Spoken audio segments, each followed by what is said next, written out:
What's up, besties? If you are wanting to upgrade your bedroom, then this is perfect for you. I picked up this 9-cube organizer from Walmart. They were about 37 bucks and they were perfect for this space in my bedroom. I need somewhere to put all of my purses, so let's get to it.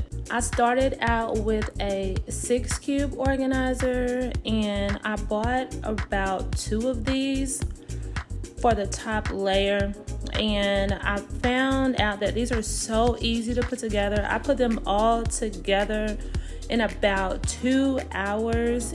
All these units together cost me about $250 because who is about to spend like $4,000 or $5,000 on an IKEA shelf? Honey, you can even put these in your closet if you want someplace to store your shoes, but this is the outcome of it all put together. I absolutely love it, and after I set all my purses on there, this is exactly how it looked. If you like the way this turned out, give your girl a thumbs up and leave a comment down below on exactly how you would have decorated your new DIY.